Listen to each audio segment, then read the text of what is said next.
سلام و درود دوستان عزیز. انا مرحمت به دست صحبت با تاجیکان دنیا در این مسئله استاد شده بودیم که یکمین پیشنهاد از همگی یک زبان ازدواج تاجیکان باز تاجیکان بود. یک مسئله دیگرش بود که وقتی از دیگر منطقه ها اونا هم اگر تاجیک باشن ازدواج کنن آسانتر رویش چی از دو طرف باید چطور باشد. یک چند پیشنهاد ها آمده بود. خب ما هم نشستیم امروز برای آسانترین یا که در آینده این را ساختن برایش یک پروژکت ازدواج تاجیکان را آماده کردیم. بیایید با هم ببینیم کنی ببینیم به شما معقول است یا نه. خب دوستان عزیز با دو نوشته اینجا ما نوشته کرده آماده کردیم. خب نمایشنامه نوی عروسی تاجیکان. خب شروع میکنیم. با گفته رسم و آیین‌های تاجیک دو جوانان توسط کلانسالان در عائله یکدیگر را پیدا میکنند. خب وقتی که موافق قانون‌های تاجیکان والدان یا خویشاوندان جوان به خانه دختر جوان می آیند. خب آنهایی که به دختر خانه آمدند خواستگار نامیده می شوند. خب پس از آن که آنها الکی به خانه دختری نورس آمده باشند می توانند ملاقات دو جوان را تشکیل کنند. خب شما باید در این موضوع احتیاط شوید. خوب گوش کنید.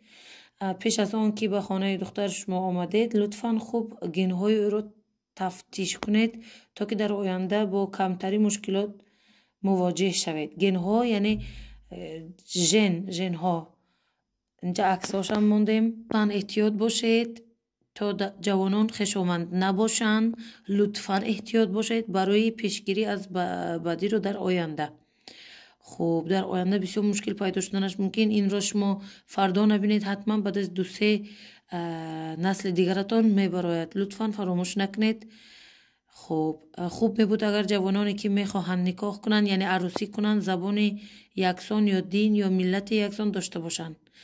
خب بهتر میبود. یعنی جوانان باید 18 ساله و از آن بالا باشند.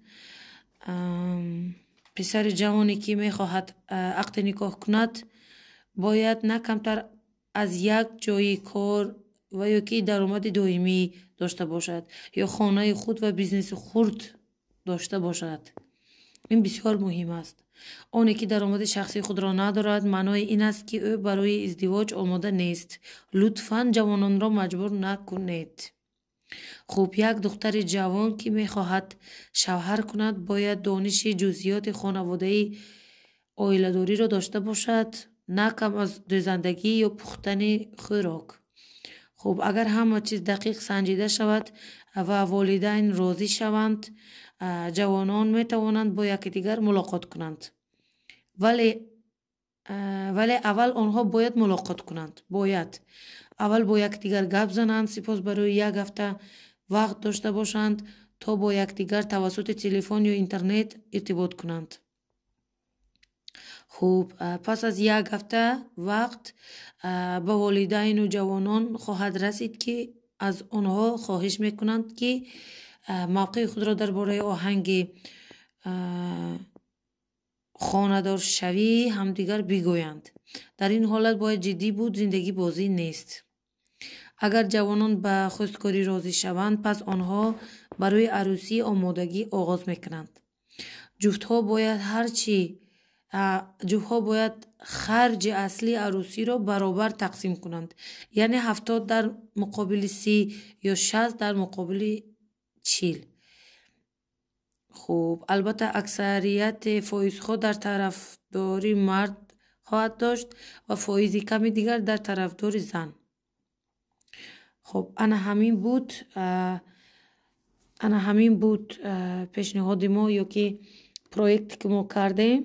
کسی میخواهد ما میتونیم PDF روان کنیم. فرمت PDF میتونیم روان کنیم. با که جالب است.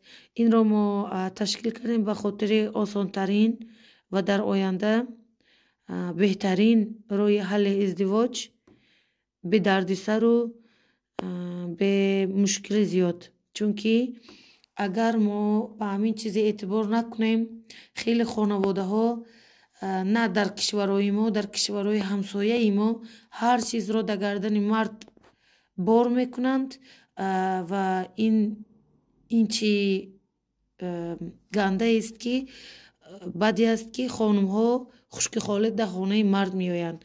خوب این یگان رسم آیین خراسانی اصلا نیست که ما اگر گوییم همه ما خراسانی یا چیز دیگره، و این رسم آیین تاجیکان است که ما از خردسالگی با ما جیز جمع میکنن. این چیزها رو من در آلمان در اروپا هم ندیدم. یعنی اگر شما اصلا تاجیکید باید یک کمی که در فرهنگ نگاه کنید و اگر توجه کنید خوشبخت میشوید. دوستان عزیز، این پیشنهادها بسیار برای آینده خوشبختی تاجیکان کمک میکند. اگر که چیزی نوی در فرهنگ ما در آوردن در کار باشد، فکر میکنم انا همین تو پروژکت ها هست، باید دربارهش فکر کنیم و برای خودمون مثل یک قانون کرده بگیریم تا که در آینده جوانان سختی نبینن. اینها یکی از دست گرفتن عرف و عنعنات ما می باشد.